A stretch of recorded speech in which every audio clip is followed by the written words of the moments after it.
Hello and welcome to Clemson Football Countdown. Manny Robinson on your right, Scott Kiefer on your left. A debate on the table.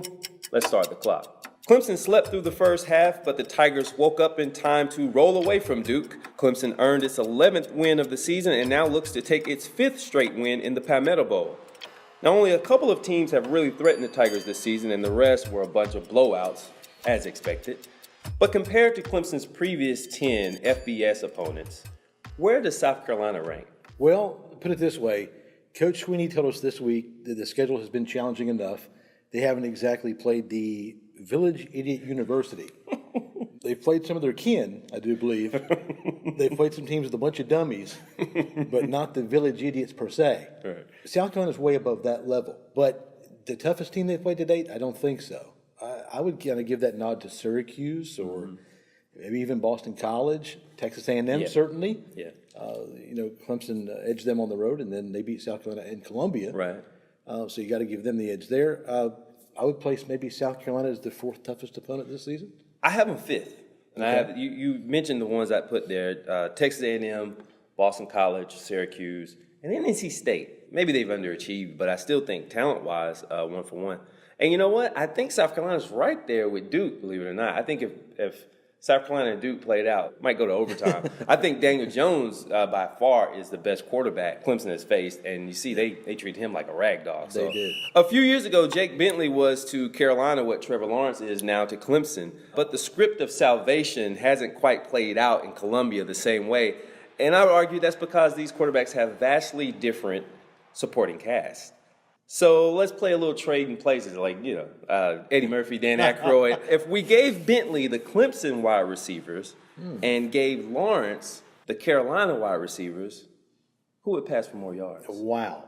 My immediate reaction would be Bentley, believe it or not, because I don't know that South Carolina's receivers could catch 61-mile-an-hour passes from one Trevor Lawrence. Right. Given the talent level and depth of Clemson's receiving corps, certainly Bentley would benefit from that. Yeah, you give me Justin Ross, and I think I could pass for at least 100 yards. But I would take Lawrence. You're not saying that Bentley is the better quarterback. No. I think it's just the better cast. Yes. But I don't think Carolina's receiving corps is, Village Idiot University as well. You got Debo Samuel, Brian Edwards, Shi Smith just at the top. But as you mentioned, Clemson's just deeper. Given, Lawrence's quick release and his ability to find the open man and throw people open, I think that's a little bit more advanced than Bentley. I think I'd give the nod to Lawrence there.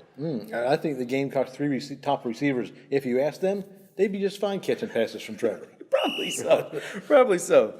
All right, we're almost out of time, so let's go 3 and out. Now, Clemson, as we mentioned, was slow out of the gate Saturday against Duke. Didn't get a lot of carries for ETN in that first half. I think he finished the first half with 5 carries for 4 yards. Yeah. So let's set the over-under for first half carries for ETN right at 5. Oh, okay. I think Etienne expressed some frustration on the Clemson sideline. Things just weren't going as planned. He always drops his first pass of the game. I think he did that again. Just get it out of the way. Right.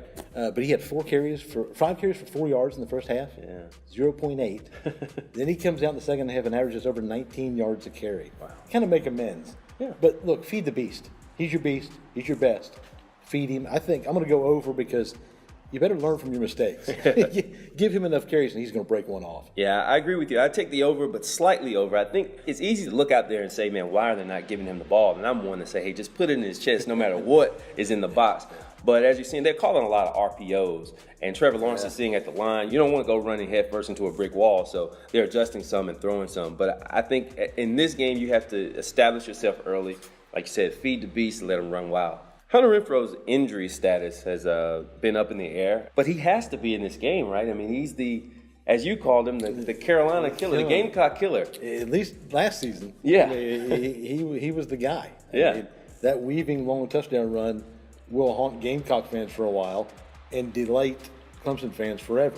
I mean, look, he's a Myrtle Beach guy. Yeah. He's a South Carolina native. He gets it. This would be his 5th win since he redshirted in 2014. Yes. He would be one of a handful of Clemson guys to claim 5-0 against the Gamecocks. I think if there's any way possible, he's going to play. So over-under snaps for Hunter Renfro at 0.5. Yeah, I'll take the over because I'm convinced he's going to play. All right, finally, let's get your predictions again. Clemson's defense is so solid and is really gaining momentum as this season goes on. They're playing their best ball right now. They lead the nation in scoring defense at 12.1 points a game. I don't even think the Gamecocks will get that. I think Clemson wins 35-10. You know what? I'm going to give the Gamecocks a little bit of credit. It's a rivalry game, so you throw a lot of those preconceptions out of the window. I'm going to go 41-21. Clemson. I think that was time well spent. We appreciate your time. Catch us next time on Clemson Football Countdown.